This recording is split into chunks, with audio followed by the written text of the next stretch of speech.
നോമ്പിന് തരിക്കഞ്ഞി പോലെ തന്നെ മെയിൻ ആയിട്ടുള്ള ഒരു ഐറ്റമാണ് ജീരകക്കഞ്ഞി. ചിലർ വിചാരിക്കും നോമ്പ് കഴിയാറായപ്പോഴാണോ ഇതൊക്കെ ഇടുന്നതെന്ന്. പക്ഷേ എൻ്റെ ഫ്രണ്ടിന് ഞാൻ കൊടുത്തപ്പോഴാണ് അറിയുന്നത് അവരൊക്കെ ആദ്യമായിട്ടാണ് ഇത് കഴിക്കുന്നത്. എങ്കിൽ പിന്നെ അറിയാത്തവർക്കായിരിക്കട്ടെ ഈ വീഡിയോ. ഹാഫ് ഗ്ലാസ് പച്ചരിയും 2 സ്പൂൺ ഉലുവയും നന്നായി കഴുകി 10 മിനിറ്റ് കുതിരാൻ വയ്ക്കുക. കുക്കറിൽ കുതിർത്ത അരിയും ഉലുവയും കൂടെ 4-5 സ്പൂൺ ആശാളിയും മഞ്ഞൾപ്പൊടിയും ഉപ്പും ആവശ്യത്തിന് വെള്ളം ഒഴിച്ച് വേവിക്കാൻ വെക്കുക.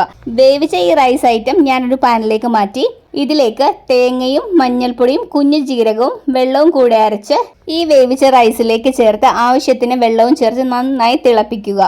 ലാസ്റ്റായി നെയ്യിൽ കുറേയധികം കുഞ്ഞുള്ളി ഫ്രൈ ആക്കി ഇതിലേക്ക് ചേർത്ത് മൂടി വയ്ക്കുക. ഒരു കഞ്ഞി കുടിക്കുന്ന പരുവത്തിലായിരിക്കണം ഈ ഒരു ഐറ്റം ഇരിക്കേണ്ടത്. അപ്പോൾ ആവശ്യത്തിന് വെള്ളം ചേർത്ത് ലൂസാക്കിയിട്ട് വേണം നമ്മളിത് ഉപയോഗിക്കാൻ. മാക്സിമം ആളുകൾ ഈ ജീരകക്കഞ്ഞി മത്തങ്ങ എരിശ്ശേരിയുടെ കൂടെയാണ് കഴിക്കാറ്. അച്ചാറും ഓക്കെയാണ്.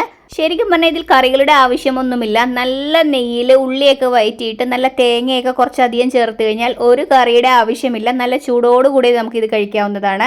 കർക്കിടക മാസങ്ങളിൽ കർക്കിടക കഞ്ഞി കുടിക്കുന്നത് പോലെയാണ് നോമ്പിന് ഈ ഒരു ഐറ്റം കുടിക്കുന്നത്. ഭയങ്കര ഹെൽത്തി ഫുഡാണ് ഇത് എന്നാണ് ഉമ്മച്ചിയൊക്കെ പറയാറ്. നോമ്പിന് തന്നെ ട്രൈ ചെയ്യണമെന്നില്ല, എല്ലാവരും ട്രൈ ചെയ്ത് നോക്കണം. എല്ലാവർക്കും വീണ്ടും വീണ്ടും നല്ല ദിവസം ആശംസിച്ചുകൊണ്ട് താങ്ക്